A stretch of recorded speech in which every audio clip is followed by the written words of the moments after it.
So good evening, everybody. It's 4:37, and we have come up again. And I love what Sumita was having a conversation just 2 minutes ago, and she said, "ये अच्छा host है, जिसको ना ये पता है कि सवाल क्या है आज का और जवाब क्या है." आ, ऐसा ही है बॉस। ये जो सवाल था ना, ये हर रोज मेरे डैड मुझसे पूछा करते थे। मीनिंग मैंने कुछ भी कर लिया हो, what ever I achieved, when I went to him and I showed him my certificate, showed him my award, he would ask me what next. And it struck me, I must be irritated because I didn't know what next. It did not let me enjoy the moment of pleasure that I was having at that time. And I felt that, it was stolen away from me. That's how it was at that time. But today, when he's not there, and yesterday I celebrated his death anniversary and celebrated it because I remembered him with love. And we did a whole program on love yesterday. Thanks to everybody. Uh, the question that struck me after his death: what next? 1 minute later, what next? What next in my career? What next in my personal life? You know, does this question really have an answer? So I'm really going to hop on to my other panelists to ask them, is there any answer to what next? And if there is, what kind of appropriate answer should it be? So over to Sumita Mendirata, if you can introduce yourself, who you are, and if you can please throw some light on this question, what next? Okay, so hi everyone on Facebook and on the panel. I'm Sumita Mendirata. I'm a consultant clinical psychologist and counselor, a remedial tutor, a read-on therapist, a practitioner of EFT and matrix reimprinting, and a movement facilitator for Brain Gym. So, with my experience of 18 years, what I have been doing in the mental health field, uh, this is a very burning question, I would say, for for a lot of people who are always looking up to the future. you know so what I take it as is somebody who is not in the present. Like you said, Anu, when your dad used to ask, you could not enjoy that moment. So somewhere with this question, your brain was being put in the future. So for me, if somebody asks me what next, so automatically my brain will just shift into the next, what I'm going to do in the future. It will not be in the present. So somewhere I think that though I keep it doing, I do make my short term goals. I would say what next. When I get up in the morning, I know this is I have to do, this I have to do, but I don't really look at over the week or over the month, because that is what I think is like too much to plan. I don't know what's going to happen. So I plan my day with this question actually, what next? All my reminders keep on buzzing off, and I know what all to do. So this is something which is actually keeping your brain in the future. With this question, the thoughts, the actions, the planning comes in the moment somebody asks this question, and somewhere we are being drifted away from the present. So that's my understanding of what next. Thank you. So when my dad was asking me this question, I always felt that he wasn't happy with what I was doing. I always thought कि अभी ये तो कर लिया तुमने, अब आगे क्या करोगी? And that's probably what he was also asking my mom on the last day. Yeah, I've become grandfather, I've seen them grow up, I've done my job, I've been with you, now what next? He probably constantly needed, maybe he was never asking me that question. Maybe that question was directed to himself. What is he going to do next? What's the next goal he will create? But probably I was not the one who ever functioned like that. So I found it really odd, that question. Let's go to Yogini. Yogini, if you can please introduce yourself and what next in your life. Hi everyone. That's a difficult question to answer. But yeah, hi. My name is Yogini and I'm a mind coach and I work with people in and out. And as Sumita said, people who think too much of future do not stay in present. So what is the use of thinking of something which is not even going to happen soon? Just live the present. And Anu, when you were talking about the question, maybe, somewhere I feel maybe your father was trying to tell you that, what, you're better than what you have done. Maybe you can do much more than what you have done. It was his way of telling you that you are capable and you are beyond what you have done. You can do much more. It was his way of probably pushing you a little ahead. It's like telling you, come on, yaar, ye second rank aa gaya, second rank koi nahi hota, chalo first bhi mil jayega. Are university bhi top kar doge. It was his way of pushing you. And maybe he knew that's your personality. Maybe he knew because you are the child. Maybe somewhere he knew how to handle you. And I don't think that questions have led you to any wrong place. I think it has created you in a beautiful way, because even today, I think you always question, you are always on a run. You're always thinking, what next? I've heard you say that a lot of times. So that's one way of looking at it, but that's your belief pattern. When I look at my belief pattern, I think I just flow. I have never had this goal, ki what next? And the funniest thing is, whenever I ask that question, and by the time I find the answer, the question has only changed. So every time I attempt and decide, okay, this is what I want to do next, कुछ ना कुछ ऐसा बीच में आ जाएगा कि that next never happens. So I take it as an indication the way life is going right now is perfectly fine. It's just flowing. It's about enjoying every moment. If I keep burdening myself कि what next, what next, what next, तो जो अभी है उसको भी enjoy नहीं करेंगे. But it was simple. I went on a holiday. I had to do my workout. I had a severe back pain. करना तो था, लेकिन it's like ठीक है यार, मजे करो. If you stay happy, anyways, it will not come. So I can't take that pressure. I'm not a kind of person who can handle that pressure. You have to do this, or you have to set this goals, or you have to achieve this targets. Probably that's why I never went into sales. I'm very docile person. Kaam chal raha hai, chalne do. So I love my coding job and I love talking to people now, and that's what I love. I'm a very spontaneous person. So for me, planning doesn't really work. So that's the belief system. That's a belief pattern I have. It could be different for different people. Absolutely, absolutely. Well said. Yogini, I picked up two words from your narrative, and that is pressure. And you would actually feel exactly the way I felt, that I felt shifted away from my present and taken into the future, where I also felt that I couldn't enjoy myself, that I had to constantly report either to myself or to someone else. With all due apologies to my dad, I love him and I know what he created, but yet, and I don't like using the word but over here I'm forced to. And the whole idea of this panel was that we don't plan. Even when I'm very tired today, I just didn't feel like doing it, and then I said, "Chalo karte hai na." To kya hua? Exclusive karenge. The whole idea is what? That when you don't feel like doing something, and I love what my sales guy used to tell me, "Madam, जो जो नहीं करना है वो तो करना ही है." मतलब जहां जहां आप कंफर्टेबल नहीं हो, उस सीट में से बाहर निकल के अनकंफर्टेबलनेस को कंफर्टेबल बनाना ही है. Probably he wanted my life to be so comfortable that he was pushing me. Yet I loved him and I loved whatever he did for me. I'm really happy about it. So over to Rashmi Arora. Rashmi, I like the shade of your lipstick. It's really suiting you. And what next? Use this one more often than the other one.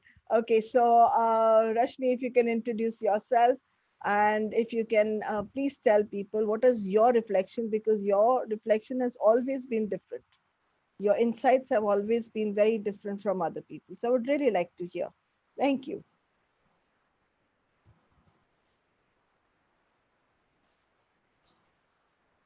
आप muted हो, madam. Yeah, Sorry, muted. sorry. I'm Dr. Rashmi Arora. I'm a homeopathic practitioner from Delhi NCR, and I am a mental health trainer as well as an NLP practitioner also. So what next? What next? Am I audible? Yes. Hello? Am I audible? Thank you so much. So what next? What next? I'll put it from Anu's word. Anu used to tell us, "Sarka phude, mitti pao te agge vaddo." Meaning सरका पुड़े, मराठी आगे चलो. और पंजाबी में मिट्टी पाओ. Yes. So it's like this. So this is what next is for me. For me, Thank what next means that we are put into action.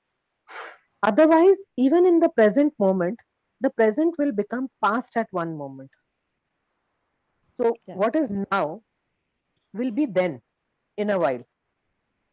So if we are in the now and we don't have an action plan, we'll be stuck up in the then. Absolutely. So that is what next means to me.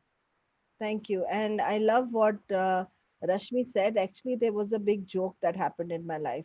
I went to Siddhivinayak temple, and the Badji, as they call it, the Pandit ji, the Badji standing there looked at me and said, Sarka Pude. And then I, Sarka Pude, and it never stopped. Sarka, Sarka, Sarka, Sarka Pude. And I reached out before I knew. So I stood in the line for about 4 hours to spend 2 seconds in front of Ganesha. And then I was shooed out. And that struck me, if I can't stand in a place which is good for more than 2 seconds, how can I be standing in a place of dirt for more than less than a second? I should constantly be moving. And constantly people are saying, if you hear the songs, Behta Pani Hi Saaf Kehlaye. And yet we constantly ask people, आगे क्या? ये अगर किसी को भी ये जवाब इसका होता तो आज तक सब लोग पता क्या क्या बन जाते. तो इसीलिए आज एक्सप्लोर करने लगे खजाना टुगेदर. आगे क्या?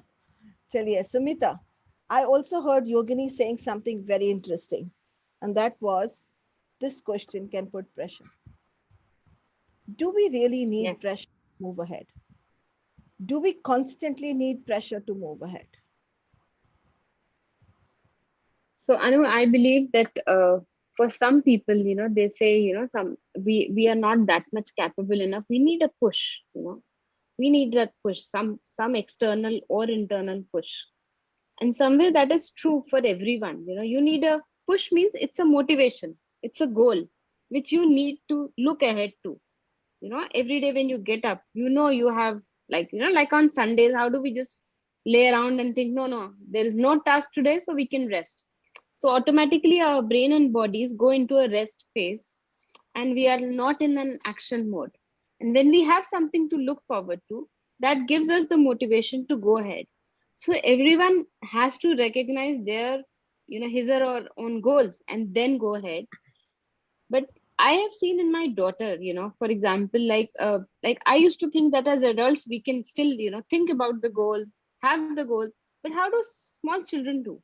When I have seen her growing up, every day when she would get up, I used to wonder, how does a child have so much energy? She doesn't have any goal.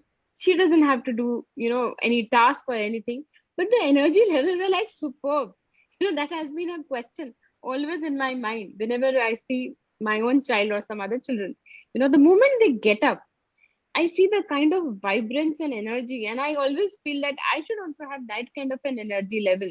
So somewhere when we say there has to be some push or motivation, I believe when as children, when we are absolutely not in that thinking mode, you know it's that fun and enjoyment, which is that every day they look forward to have some fun and enjoyment.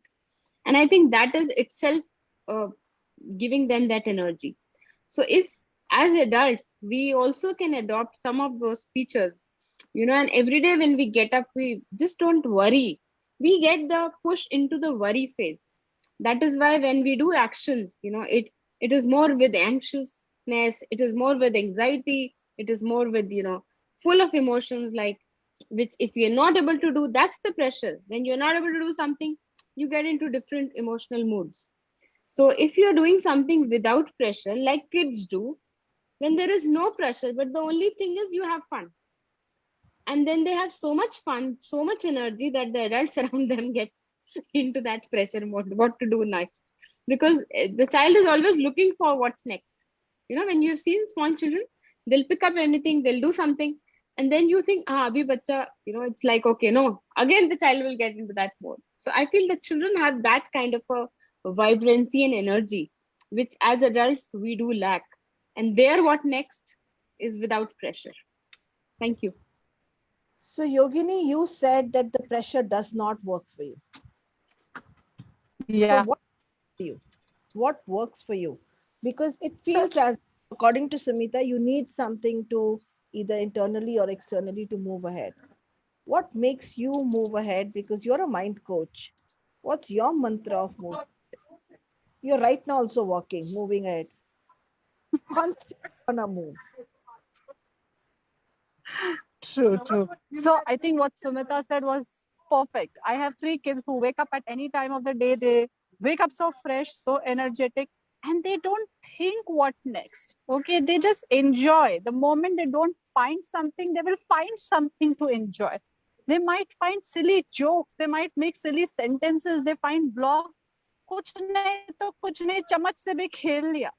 For them, the fun is the integral part. The moment we think of fun, I think we will do. So today, if I have to prepare a whole Instagram reel. Now that's not my basic thing. I am being pressurized to do that. I'm not being pressurized by anyone for that matter, but from the competition around that people say, Are, you have to have that social media presence for people to recognize you. If I have to do that, trust me, I will delay it for 2, 3, 4 days as much as I can till the deadline comes, and then I will do it. It's not I will not do it, but I'll wait कि कितना उसको push कर सकते हैं.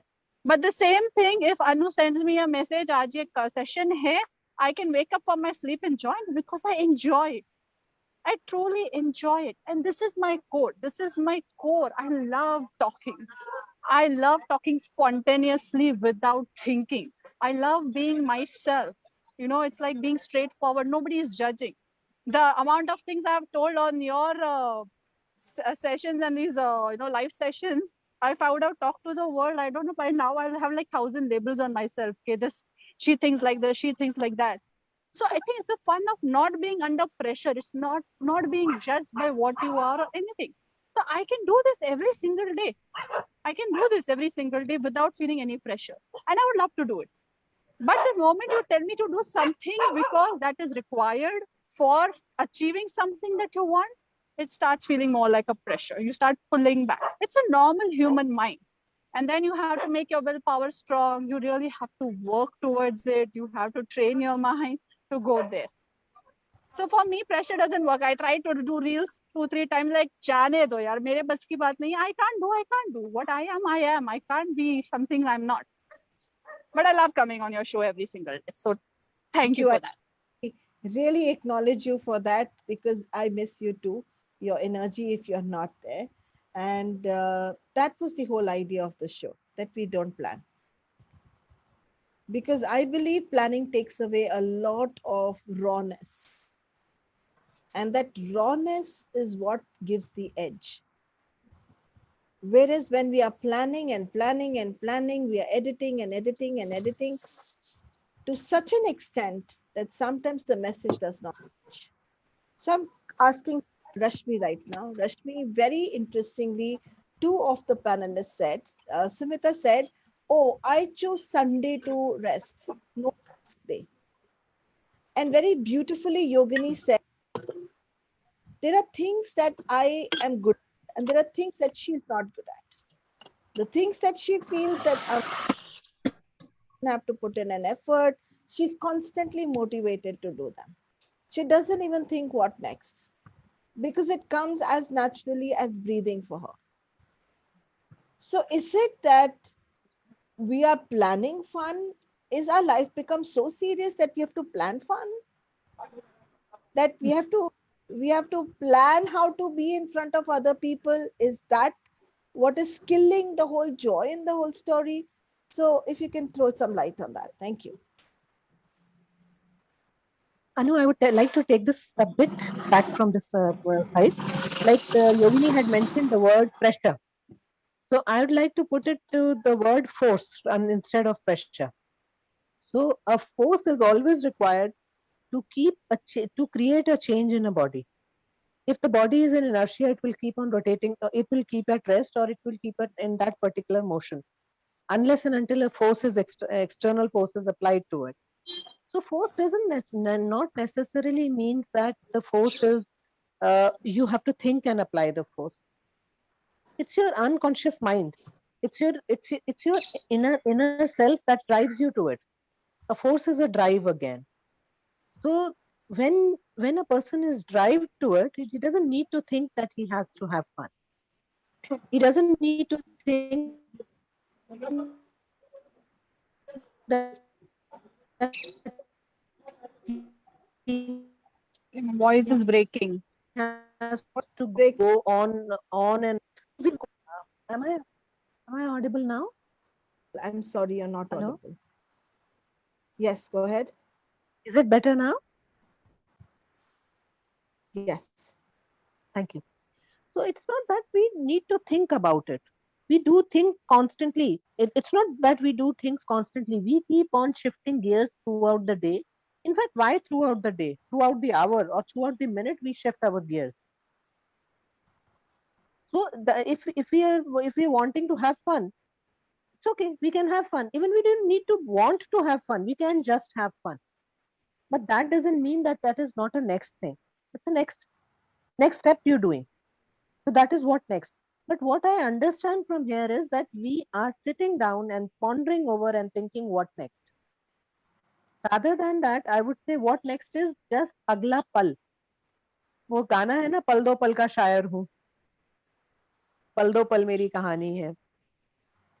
So it's just like that. What next is agla pal. फिर अगला पल फिर अगला पल. Like you can choose uh, every 10 seconds you can choose what you want. Yes. Question to you, Sumita, because you said that Sunday is a no task day. Yes. And Sunday is the day that you can rest. I'm just wondering, why are we planning even rest? Why are we even planning fun? Very fact we are planning, is it missing in our life? Is the rest so missing? Are we guilty of taking any rest? Are we guilty of doing nothing on that day? Is not doing nothing, are we not allowing us to get bored? And is it possible that when we don't get bored, we don't get ideas what to do next? Because the seat of creativity is always coming from something that you don't have. Yes. Masks were created Perfectly said. for something. Then why are we constantly planning rest, planning fun? Why is it not coming naturally to us? Is the question to you. So in Corona times, definitely you have to plan the fun days because you can't just move out without, I would say securing yourself. With whom are you going? Where are you going? So you really need to plan. But even before that, Sundays was the typically day of the week for the whole family, so that my daughter doesn't have school, my husband doesn't have office, so that used to be like the weekend time. So somehow when you're working Monday to Friday, Saturday Sundays are the more less work days. In fact, for me, Sunday is I said Sunday for myself actually. For my husband, because he works for a Dubai based company, so the Sunday is the first working day for him. And that becomes a little distinct because me and my daughter are really charged on Sunday to go out, and he's like, this is my working day. We'll go out of after 5 because he said I have to work. So it's definitely what you're saying makes sense, that you have to plan the rest and plan the fun, because somehow our lives have become so much, I would say, automated in the whole work schedule, that we have to really find time, exclusive time, which we think that now this is the time that we will not get any calls, we will not, nobody will bother us.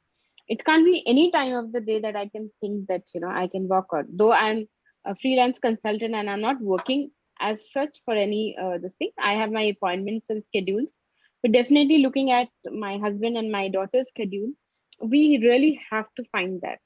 And when you're telling me, I'm actually thinking, it's such a crude fact that we are doing this without even consciously being aware about it. So Thank you. I wish I could be I wish I could be a conscious holiday maker in my head every 2 minutes. I wish I could give my mind rest every 6 minutes. And yet, it feels more like wishes because most of the world today is either talking about doing things that don't suit them because they suit someone else, or is talking about even planning fun. I understand, Yogini, that you have 3 children, a husband, and all kinds of duty and your schedule, your clients. And I'm sure you also need to plan out having fun. Are we saying if we don't plan out fun, we are not having fun and we are being serious the whole day? That's a question for you. I don't have to plan fun. I have fun all day. So I am basic. In fact, I love the coronavirus. I love the kids are home because then I don't even have to look at their school schedules. Okay. So we are all free spirits and they have all the freedom in the world. जब भी सोना है सोने का चलो I still tell के ये time पे सो जा जब उठना है उठो जो खाना है खाओ आज नहीं नहाना है तो मत नहाओ why so many rules why so many rules in the world तुम्हें पसीना आएगा तो नहा लोगे यार chill it's my job to tell you कि ब्रश नहीं करोगे तो दांत में cavities हो जाएंगी but why should I put them under all rules and fears and pressure movie देखनी है आज movie night है चलो movie देखते हैं we plan a lot of movie nights it's not about that I have clients I know who also have plans for sex that sex can happen only on Saturday, Sunday. That is our days to have sex. I mean, what's the fun of life if everything is so scheduled? Why so many rules? It's not about fun, does not mean going and jumping in a ball of fools always. Fun is just being yourself. The moment you start taking your calendar off by putting rules and regulations and timings and everything, I think you are having fun. Yeah, I have a client call. I know this is my time with the client, but that is fun for me because I enjoy talking. So that is scheduled. उसके लिए मुझे 7:30 भी उठना या 5 बजे भी उठना, I'll wake up very easily. But if I don't have anything, why should I force myself to wake up at 6 o'clock in the morning? You get all these lectures from all big people. You should have a schedule. You should wake up at a particular time. Then you should have body clock, circadian cycle, blah blah blah blah blah. See, it works for some people. So some people it works. They work well. But people who don't work start imitating their behavior and ruining their fun of life. You feel that pressure. अरे सब लोग कर रहे हैं तो मुझे भी करना है. No, if it doesn't work for you, it doesn't work for you. You are happy the way you are. Just be happy. In simple words. Absolutely. Dr. Rashmi Arora, when we as doctors or as counselors give ourselves to the other person and give our routine to the other person, or somebody tries to copy us and think from our, or this is for everyone basically, somebody's looking at your Instagram and think you're having a lot of fun. Somebody looks at your Facebook and thinks, oh my God, you've arrived in life. Somebody might want to ape you, do things like you because they think you have reached that success point in their life. Because in your own life, you've not reached any success point. But in their life, you are reached somewhere which means success.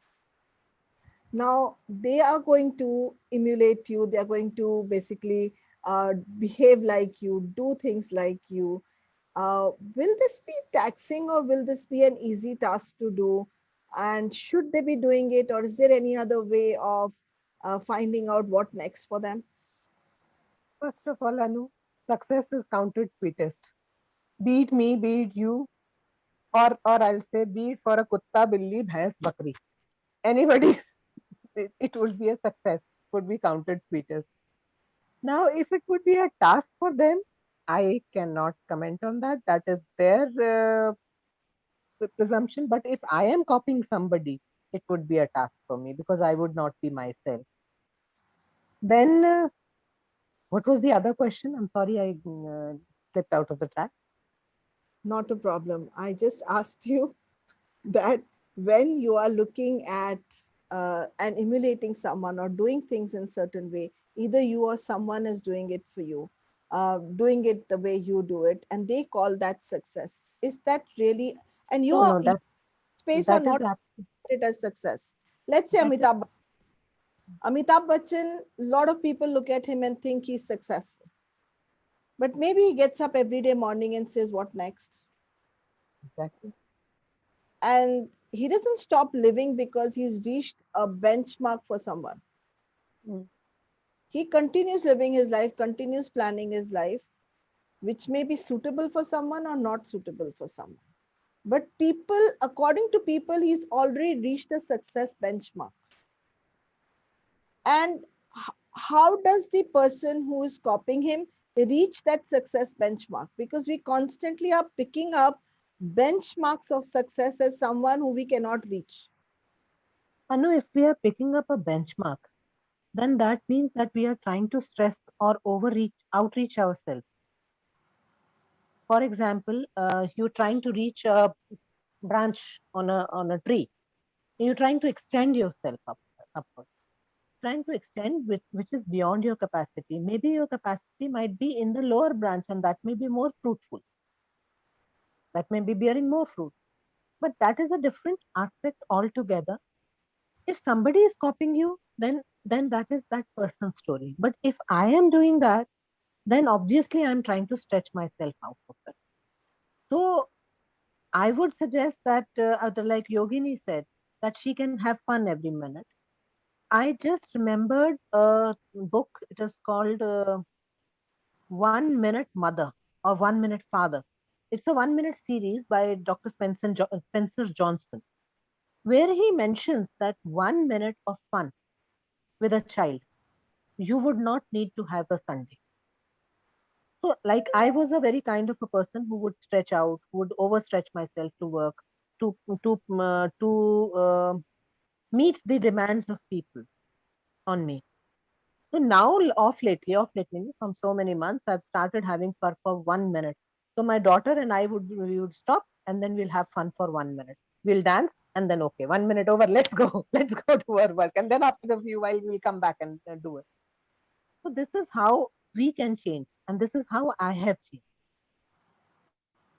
Wonderful. That's a brilliant idea of bringing in that 1 minute of relaxment for you, where you don't think of running to anywhere and running to anywhere or running from anywhere.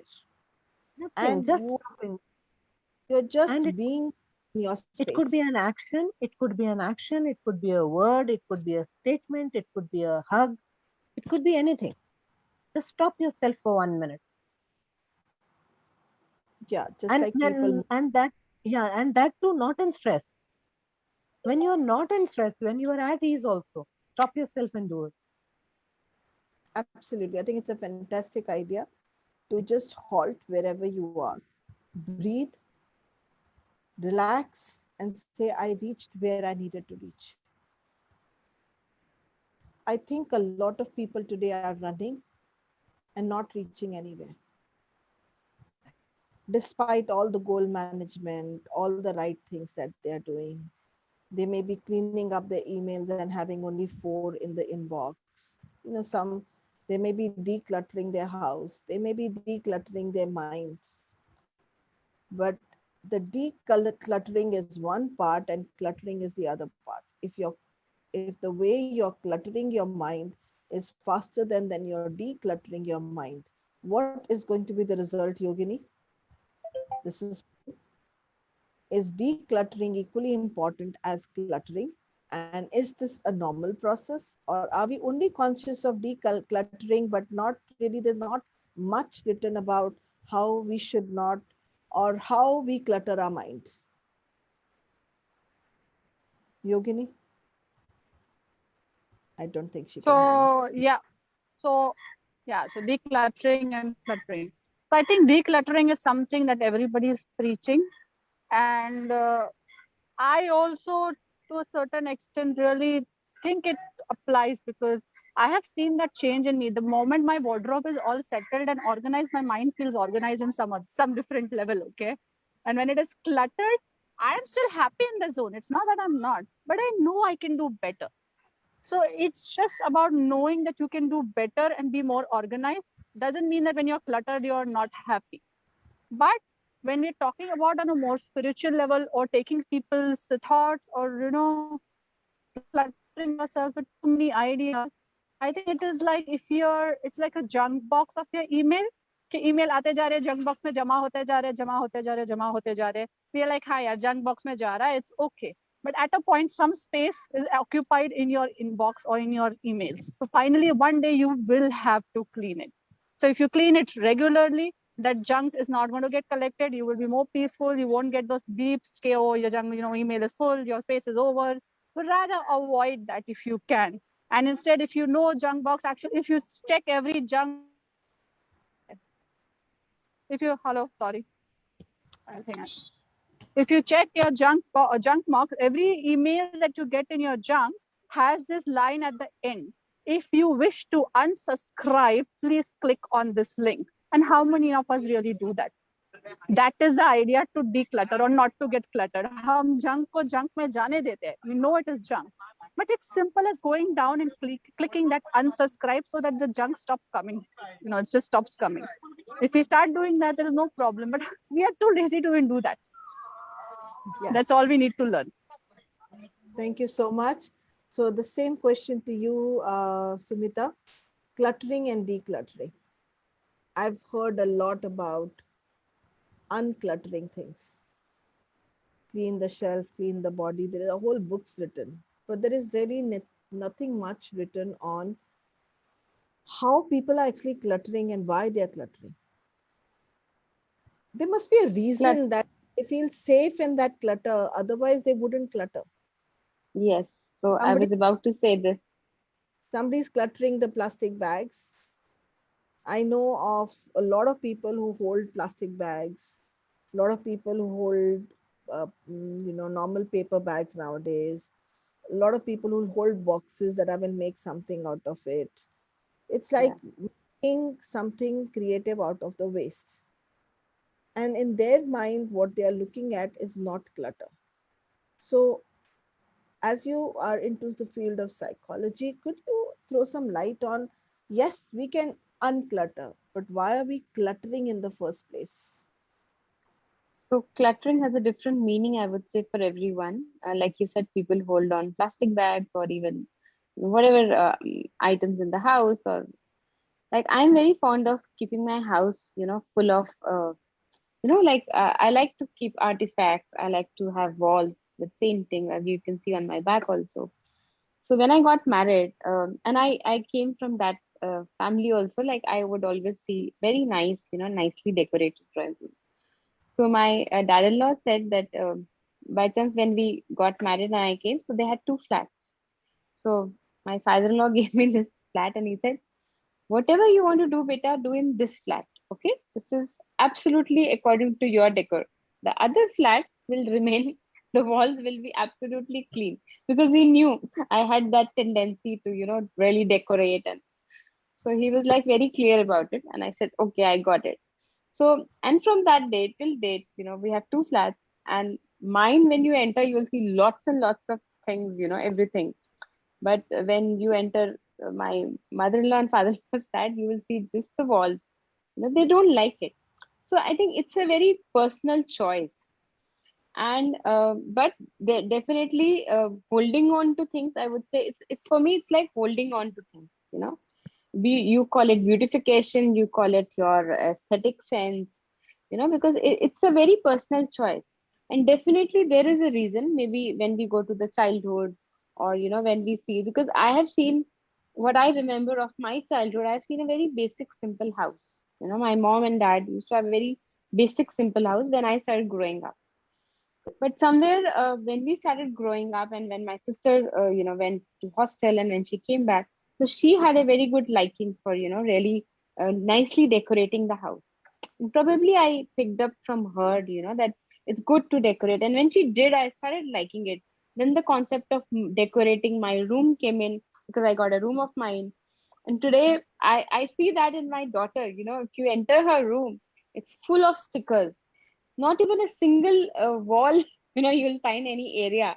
In fact, my husband laughs that if you give this house to somebody, tomorrow you sell it, you will have to pay 1 lakh extra. Just that person will say, please clean these walls and then give me this room, because there is no space in that room. She's fully decorated it. And somewhere I thought that, oh, this was my, I didn't tell her to do that. She did it on her own, whatever stickers she would get, and she would just keep it on the wall. So somewhere, my manifestation of my wishes have really gone on to her. She's really fond of her room. She's really wanting to have, like very nicely decorated. So I feel that this is something which is like passing on from generation to generation at a very subconscious level, where, there is a wish. And, now a lot of people tell me this, that, how come like you were not that kind of a person. See your daughter's room. So I said, that's her choice. But now if I tell her, can I clean the walls? She's like, no, no, no. She feels very good in that space. So it's about feeling good. We really feel good about something. We really want to keep that, because holding on to those things give us that basic security. It becomes like our own survival. So we keep on and doing those things.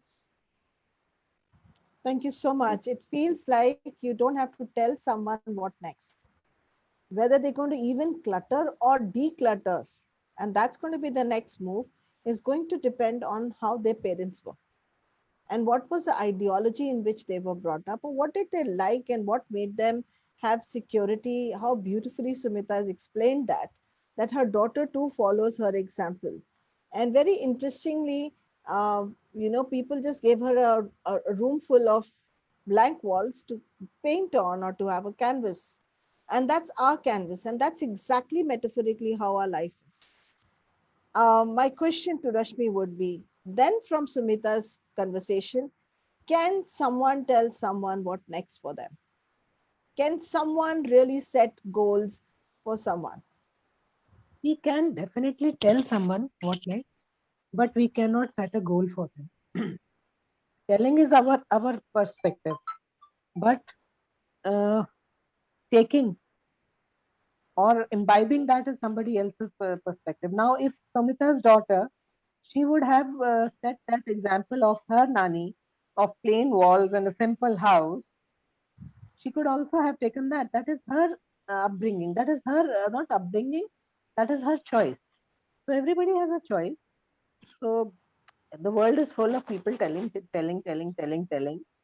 So I preferably not choose to tell about this. But even if you tell that it's okay, you've told it, the other person can take it or not. That should be the attitude. Yeah. So some people will run away from your next and they will look at it and say, oh, that doesn't suit me. Some of us will look at other people's what next and say, Dimag kharab ho gaya iska. She doesn't want to rest. But what drives people drives them. And that's coming from a very deep core of ourselves. It cannot be defined. Even if my father said what next for entire life of his, I'm sorry, but I didn't understand what he meant by what next because I never asked him that question. Maybe if we asked a question and he even told me this is what I want, would have been his wish fulfillment, not mine. The Cinderella shoes only fitted Cinderella, not anyone else. So, Yogini, you have 3 children. And constantly we give the hand-me-downs of one child to another.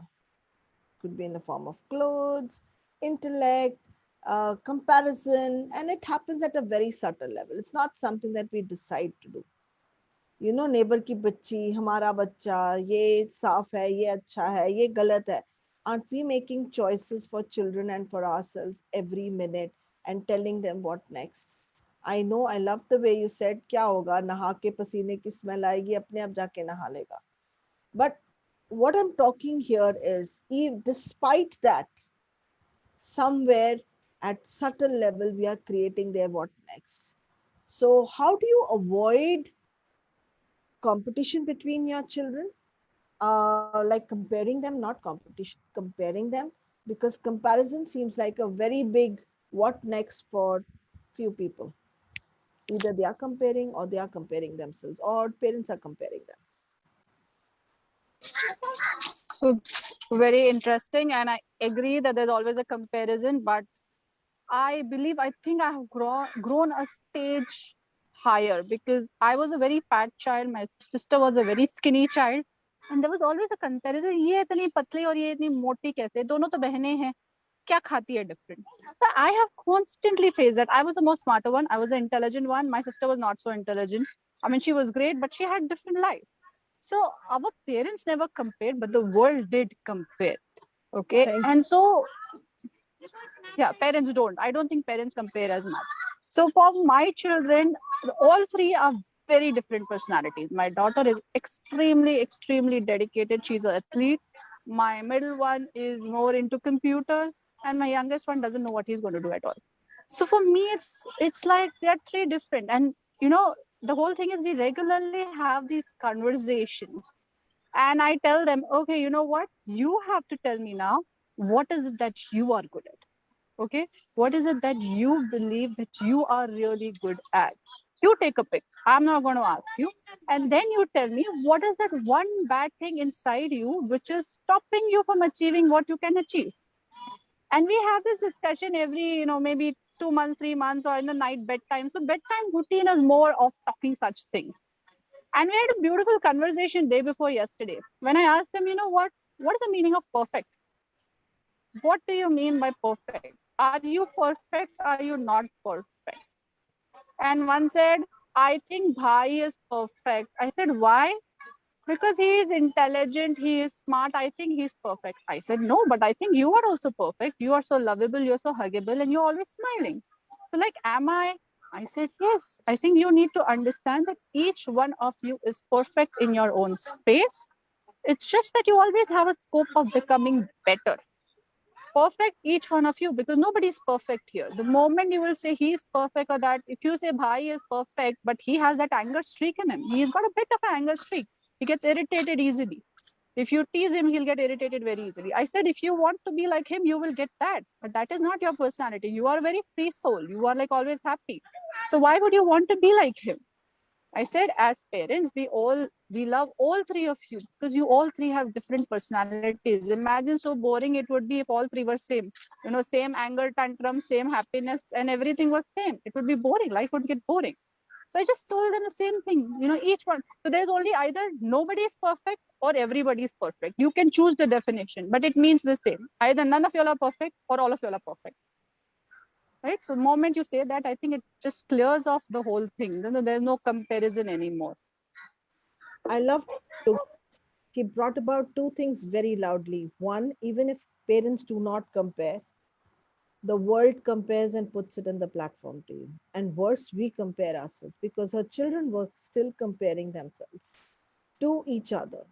And despite everything that we do, it feels like comparison is part of us and also puts a yardstick or a benchmark for us for what next, to be like someone or to be not like someone.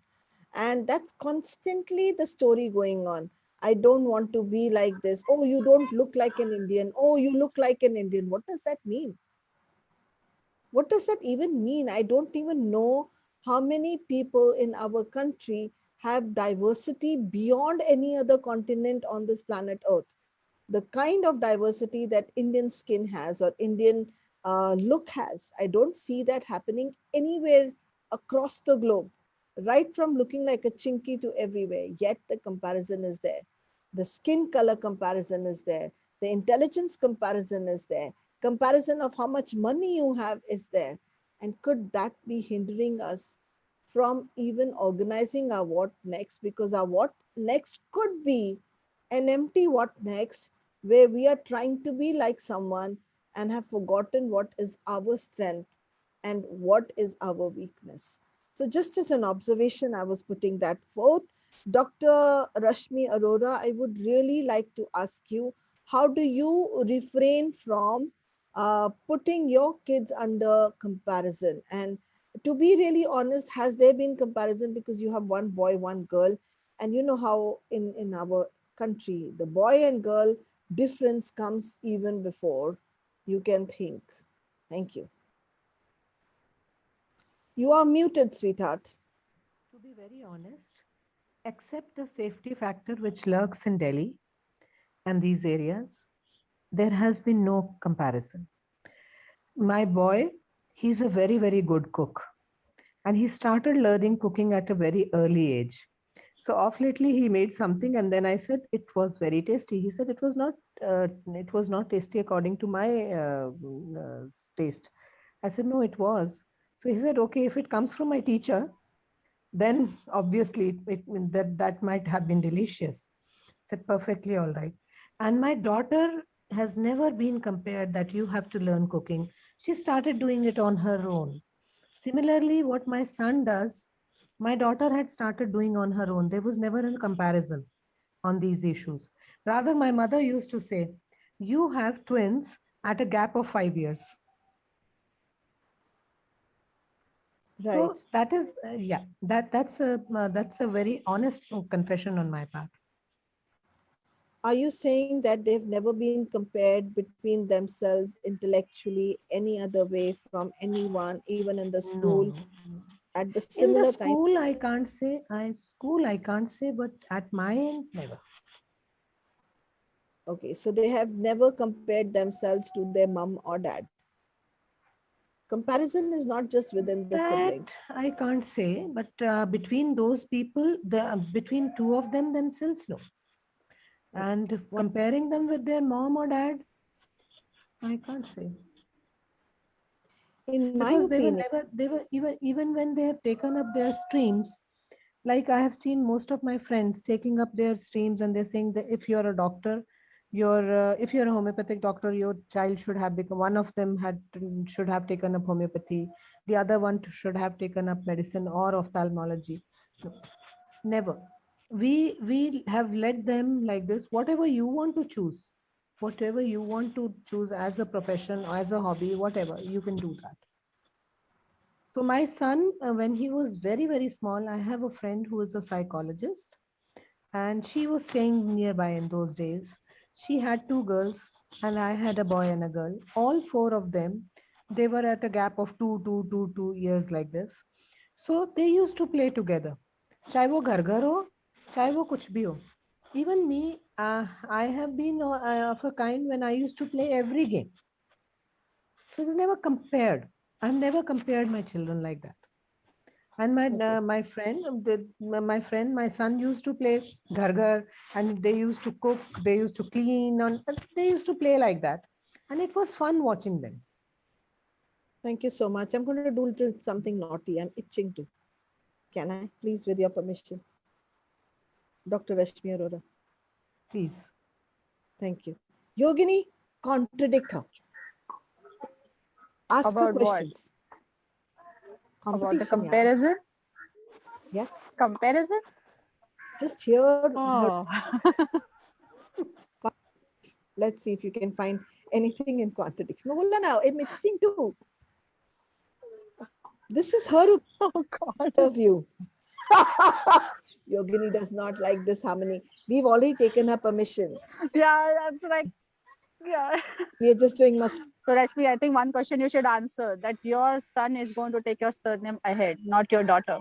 So your daughter is going to change her surname. वो तो अपने घर चली जाएगी. Then how can you they be मैंने safe? दोनों They are not surname safe. रखे हुए हैं.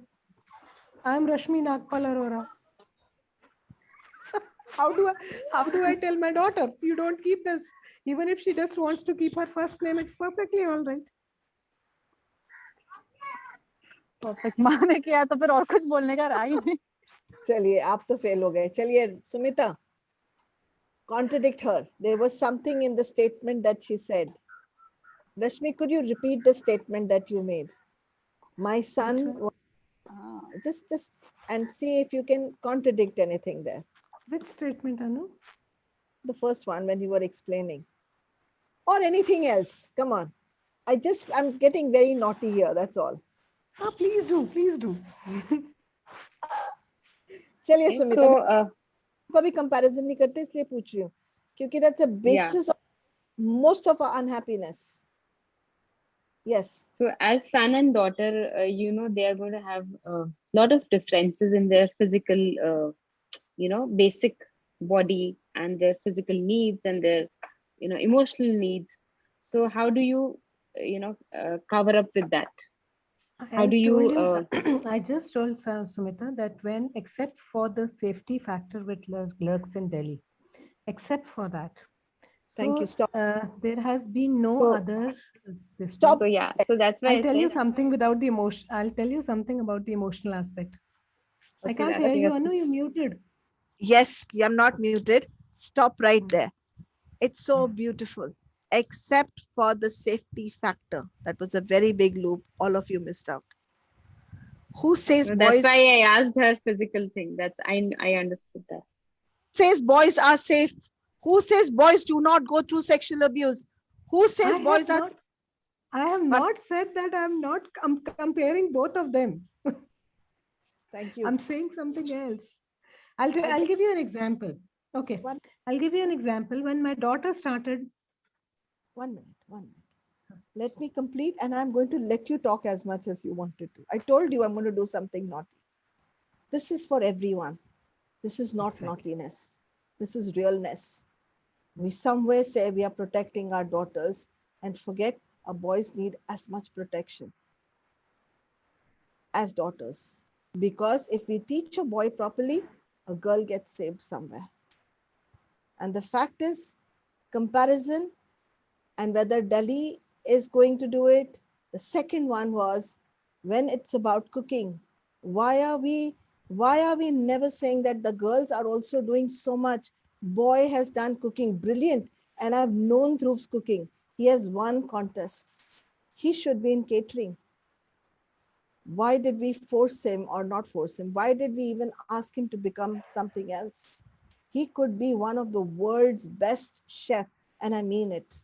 He would not be finding time after that to enjoy. He would be enjoying and finding time to not enjoy. And that's where Can I I, answer you one by one? of course, One, I yes, love you. my son is one of the best chefs. He is. Yes, And I have been telling him, don't leave this hobby. Take it as a profession if you wish to. He says, no, I already have a profession. So I don't want to take up that.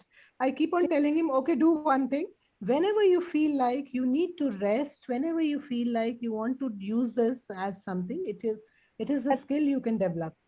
society in the whole does not see man as a cook. Absolutely, it happens. That's what I'm saying. And the Even safety factor without even we and the comparing. safety factor doesn't mean, Anu, it's not the safety factor that means that I have compared that the boy is safe to go or the Okay, girl is not safe to go. It's not okay. about that. That is why I said the safety factor which lurks in this part of India, both of them are told, these are your limits. You have to see them. This is it. And I'll give you an example. My daughter, when she started with her Minaki, I Hmm. made both of them sit together. No, one she asked me what's this. I just told her what is this and that. Then my son asked me several questions. Made them both sit together. They asked me individually. So I said, both of them come together and sit together, and I'll explain to you what are periods, what is Menaki, what is it, what happens in a boy, what happens in a girl, why you should respect a girl, why you should respect a boy, because this is human anatomy. So both of them, I have made them sit down and do that. So regarding this is not a comparison. And the comparison is also not like this. Now after 8, like when I was young, I was told at 7 o'clock in the evening, you can't go out. Boys can go out. But my daughter is not told to do that. Yes, but she has to be safe. The son has also to be safe. You have to be safe yourself because I can't follow you everywhere. Thank you so much. I think people have got in the audience what I was trying to get at. And that's exactly what I wanted it to go across is that in our vocabulary, in our life, there are things that we are not even aware of. And the subtleness of the environment walks into our vocabulary and walks in and seeps into the crevices of creativity where, even though he is the best cook on the earth and I've eaten his food, he's won contests, he can't look at it as a profession. Because if one side people are saying, oh, you should be a doctor because both your parents are doctors, then the No, cook sounds like the lowest cook.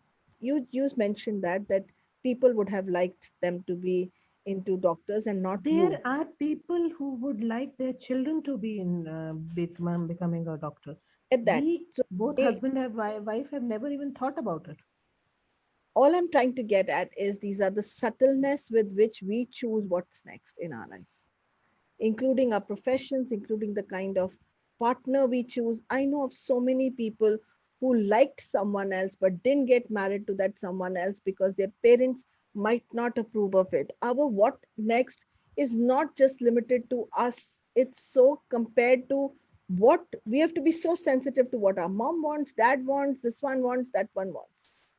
And to be really honest, when you are on the other side as a parent, you're looking at your child choosing a partner.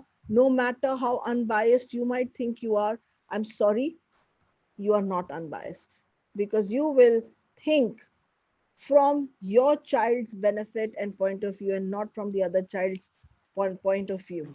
And that is something we need to get sensitized as parents. I loved how you answered, Dr. Rashmi Arora. Amazing. I love you.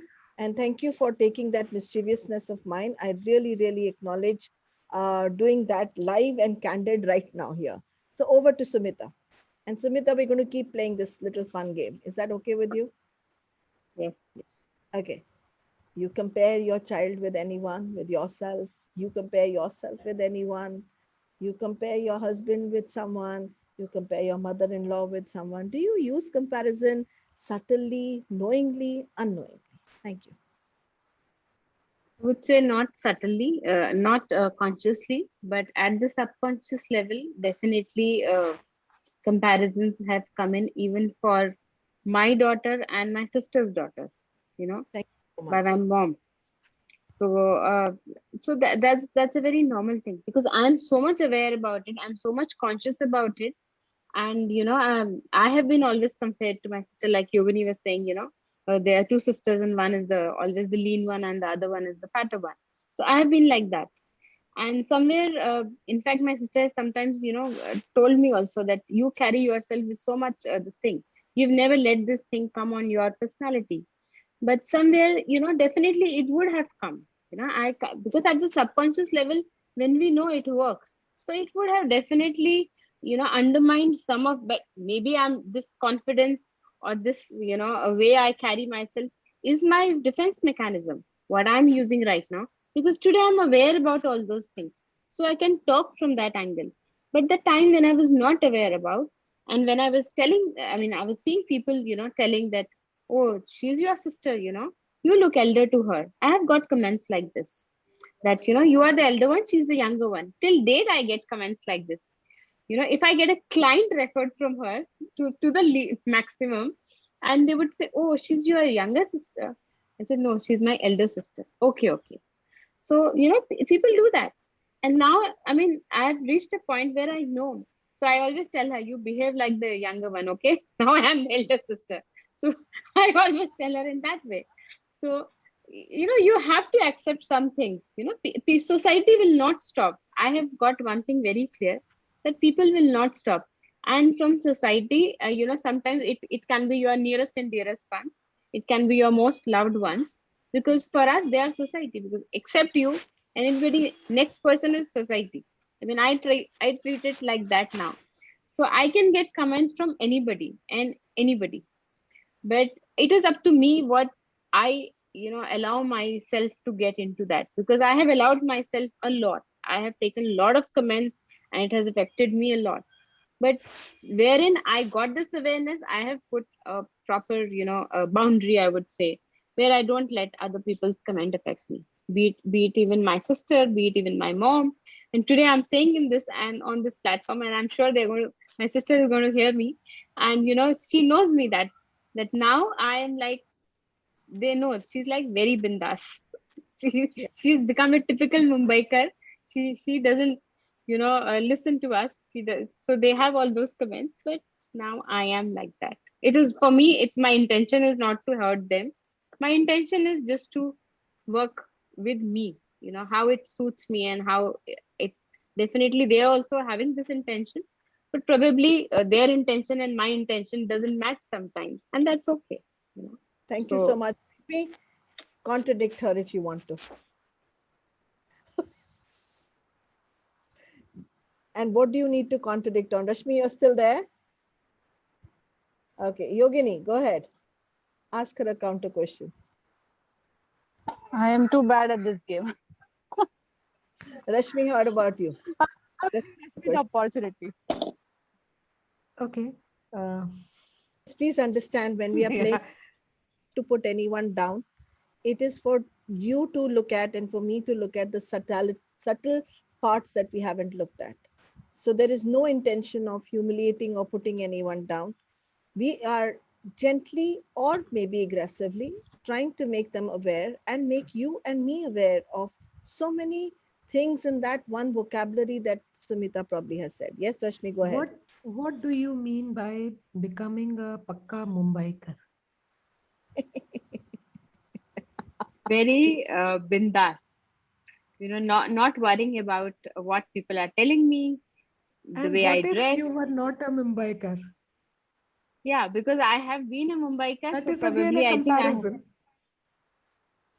That's a Yeah, subtle comparison. Thank you. yes, That's a because I've come comparison. from Chandigarh where people had to be, awfully dressed, overdressed, I would say. And I have done that. And I've got like my husband and his family used to look at me. Are you going somewhere? Are we going somewhere? They would ask.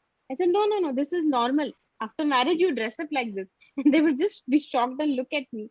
Why are you overdressed? This is overdressing. I said, no, no, no, this is normal dressing. So my vocabulary of dressing has changed, I would say, since the time I've been staying here. And I'm really thankful for that. Now, when I go back to Chandigarh, and when I tell my bhabhi, let's go to mall, and she'll say, no, change your clothes. I said, no, I'm not changing. Okay. This is how I'm going to look like this only. Let's go. No changes. So still, there is a lot of comparisons, I would say. That's why I said consciously I try, but subconscious levels, I would be doing a lot, still I am really not able to stop that at the subconscious level.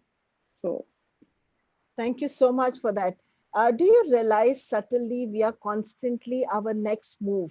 What next is constantly coming from how we looked at things. Like if she was dressed up after marriage in a certain way, for people at home, it was overdressing. For people in Chandigarh, it was underdressing. Who are you going to make happy with your next move? Who are you going to make happy with the next move? If you don't even make yourself happy, because you just cannot make people happy, it's not possible. They decided to be unhappy. How can you change anything about them? That's their decision. That's a choice that they took. That's the way they saw it. But we are constantly trying to fit in. Yogini, just play. Let's see what you pick up. It was beautifully picked up by Rashmi. Yes. Thank you. Yeah. I don't know. I think I'm all lost in her words, and my mind is already thinking what I am subtly comparing around in my life. So I think she was talking. I'm like, I'm picking up. Yeah, I think I also do this. Oh yeah, I think I also do this. Okay, I'll make it easy for you guys. Let's ask the last question of the day and then we conclude. And the last question of the day, let's start with Yogini. So Yogini, when we are looking at and we are hearing so many people, and we are also understanding that we are all subtly comparing ourselves and trying to fit, that's exactly what I'm doing. Oh, my life is also like that, also like that. One relevant thing that the course, where maybe it was comparison that fitted into next of your life, or even the decision to lose weight. You made a decision, so you did it. Could there be something that really molded the events around you, that molded your what next? Could be what your dad said, mom said, anything. It doesn't have to be only comparison. What do you think is constantly molding your next? So I think it was a good point that you raised about weight loss, because what next is very driven by how motivated I am to do that. And I always tell this that there are three factors for doing something. One is inspiration, second is motivation, and the third is dedication.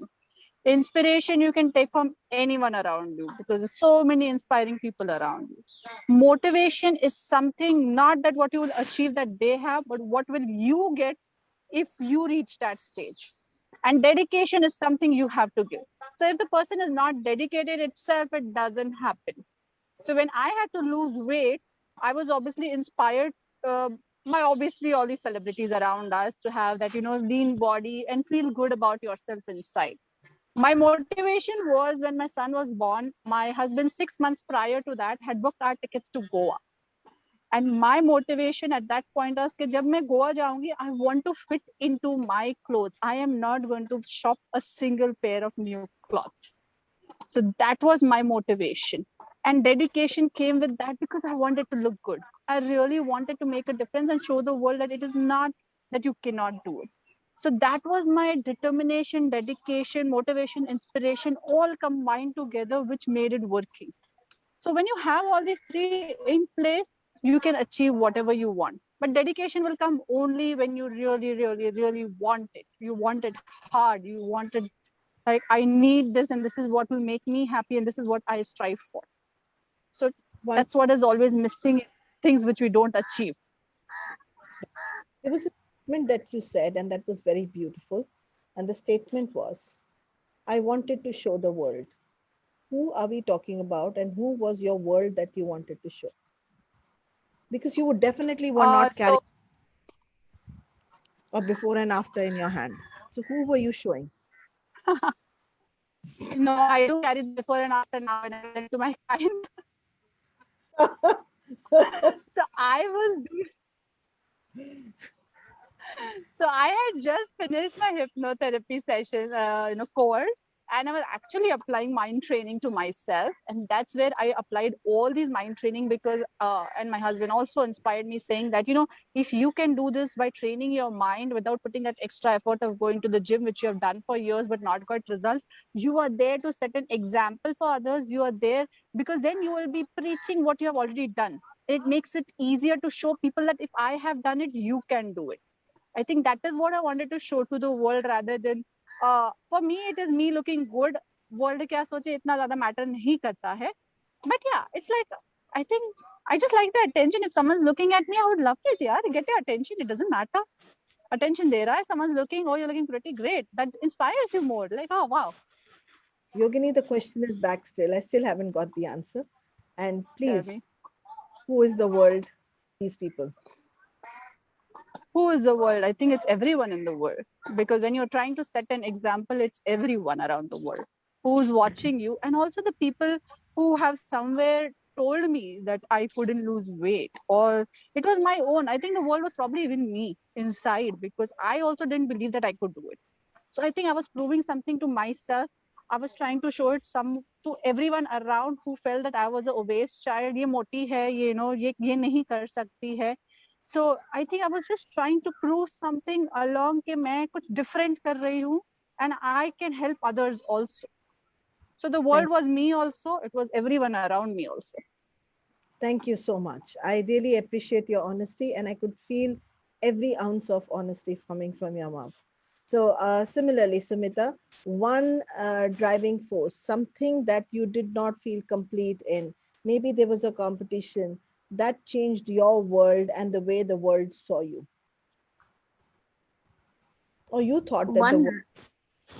Yeah, so one driving force I would say was definitely that I would say since the time I started studying psychology, before that I had a period when I was very ill. I had been really, visiting just doctors, and life had been really no fun kind of a life. But the time since I came into my college life and I started enjoying it, and I started become more aware about certain things. That was the drive for me. That was the motivation for me. That in spite of how I look, in spite of how I what I wear, it's my personality is just not being shaped by these things. In fact, I now when I look at the pictures of my college life, I used to think, oh my God, I used to look like this because I was wearing specs all the time. And in my MPhil, in my all the college, I would be the prime person to arrange for the functions, do everything, like parties, like freshers party, how we get dressed up and go. But that time, when I saw those pictures and I see, I was always wearing specs, and the contact lenses had come into the world. And for me, change was one thing which I was not ready to do. So somewhere I was very reluctant, it's okay. The way I look, it's okay. Why should I just wear contact lenses? So I just, refused to wear that. And I was very happy wearing specs. So I think that's a perspective what I had given to myself, that personality is just not about weight. Personality is just not about, you can do many other things in different ways. And just that can be the part of your personality. So that was my very internal drive. And definitely I had my support my parents, my loved ones supporting me for what I was doing. So that makes a lot of difference. Thank you so much. I love the honesty that's coming up. And the same question to Rashmi Arora. Rashmi, what changed your life? What inspired you to be who you are today? Okay. Uh, I'll not go to my childhood. There might have been many instances which I don't remember right now. But yes, after marriage, somebody told me, you are a homeopath.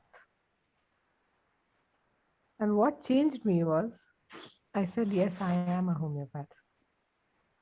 But my success will depend on being a homeopath today only. And I was compared, and even this comparison exists today also. But today I stand there tall and I say, with pride, yes, I am a homeopath. It's my choice. I like changes in the tonality. You're a homeopath. Oh, I'm a homeopath.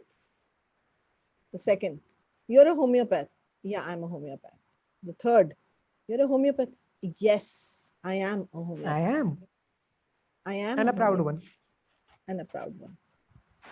Yeah. And so I conclude this topic. In fact, I must tell you how did what kicked me. There were two very funny things. One was I always felt I had one of the worst nose in my life. Oh my God. I would rather hide it from the whole world than to show it off. And plus Zoom, it only shows your face off. So it was like everybody compared me with my father's face and father's nose. In fact, for the longest, if I stood in the mirror, I only saw my father's face. And I said, oh my God, imagine I will look like Chaman Lal Kapoor. Oh my God, this is the most terrible thing that's going to ever happen. I must get married to a plastic surgeon who can change the way I look. Interestingly, what really changed my life was when I was sitting down and drawing a portrait of my son before he was born. And then when he was born, and I realized life is not always perfect for the child born and for you as a mother. And that point, his nose, his eyes, his lips, his body, and how it looked did not matter. What mattered is, can I hold him longer? And that changed my life. That made me understand that the physical appearances may be up to someone, may not be up to someone. My color, my complexion, my hair, it can be always changing. And we give so much importance to perishable things, including our face, our body. Today, if I want security, if I want something to hold on to, I will hold on to the love that we are all creating together. And what motivates me is each and every one over here. And the fun that I have during these sessions or any session is like, I can't even explain it to you. I'm completely enjoying myself because I am not here to create anything. I'm here only to create fun for me. I'm very, very, very, very selfish person. And in that selfishness, I don't plan fun. I am having fun right now with you all. And I hope my panelists are having fun with me. So this is how I will conclude this session. Let's go over to Yogini and ask her, how would you like to conclude this? Just live your life. Don't plan so much. The more you plan, the more you miss the present. Life flows and life is easy. So just live it. Itna complicate mat karo. Fears, ye, wo, itne sare. We bring in so many words inside our simple life. Every day we are talking and we are increasing the number of vocabulary. Vocabulary increase. We are increasing people's vocabulary now. It's like people probably didn't know so much, and now we're increasing their vocabulary, putting God exists, doesn't exist, fears exist, don't exist, beliefs exist, don't exist. How is it impacting us? Which people have never thought. So somewhere, yes, listen to all this, but don't complicate your life. Unless you have an issue, don't complicate. If you're happy where you are, just flow, live, and live every single moment. Beautiful. Rashmi. Just live. जी ले. जा सिमरन जा जी ले अपनी जिंदगी. जा रश्मि जा जी ले अपनी जिंदगी. जी ले अपनी जिंदगी. Yes, Sumita. I would say have no agenda and just go with the flow. So that will automatically create on its own a lot of things. Thank you. So Just prove the point. I'm again naughty There's because a beautiful song I remembered, Anu. There's a song from the movie Metro which says, "जी ले जरा है तुझे भी इजाजत कर ले तू भी मोहब्बत." So it's like we all have the permission, but we don't take our own permission. We want everybody else's permission. It's funny. So, हाँ so ji. this happens when I sit with my daughter sometimes. कभी कभी कुछ मन हो रहा होता है ना, फिर वो मुझको बोलेगी, जा जा जी ले अपनी जिंदगी, मम्मी जाओ जी ले अपनी जिंदगी. I'll tell her, जा सिमरन जा तू जी ले अपनी जिंदगी. I mean, जा दीपांजलि जा अपनी जिंदगी जी ले. हम लोग तो अक्सर ऐसे करते हैं, दिन में शायद 10 बार करते होंगे. Wow. Can we all do together something naughty? We are going to plan every next breath. नहीं आएगी, बारी नहीं आएगी. कोशिश करो, plan for every next breath. Come on. अभी लंबी छोटी ये आपने प्लान करना है. कितनी लेनी है? How many of you became aware that you were breathing? And that is what Yogini called as pressure. Yes. So is meditating a हमारा pressure? I'm thinking now that we need to count our breath and manage our breath. I actually was reading something in the morning, and it was that when you take your expiration, it should be longer. And I was trying to create a longer expiration, and then said, God जाने दे यार, जो चल रहा है वो चलने दे, ये तो बड़ा लंबा काम है. बिल्कुल. So that determines the amount of stress inside you. So the longer the rate of your breath, breathing out longer than your inhalation, that means you're not stressed. So when you go for an oximeter test somewhere and you start deep breathing, that's when your oximeter levels come better. That stress will come now when I will think that I have to I mean exhalate. Exactly. Deeper. But in reality, I may be doing that. Exactly. And I've not been aware. And we are planning too much. We are not living it. I'm not saying you shouldn't deep breathe. But that was just an example. If we can't plan every breath of ours, we have to understand we can't plan anything because planning is probably taking off too much of time, fun, and enjoyment. Why can't we be like children? Yogini's children, Sumita's children, my children, Rashmi's children, who have so much of energy when they are young, and learn from children, learn from pets. Why? I feel as if we have become trying to intellectualize something that's very simple. Constant comparison has taken away the joy from our life. If you enjoyed what we did today, do write on the Facebook. And even if you didn't enjoy, write that on the Facebook. It will help us to get you something better. The reality is that we are very mean. It wasn't done for any one of you. I have a lot of fun while talking to you and gets me out of social distancing. I feel I meet my friends, chai shai, adda, masti for 1 hour, and this is not planned, and everybody takes out that time. I'm very, very grateful. So your presence makes my day and makes me feel I have a playground to have fun on. Thank you so much. Meet you again. thank you. Thank you. Thank you, Sumita. Thank you so much. Bye. Yogini, thank you. Bye bye.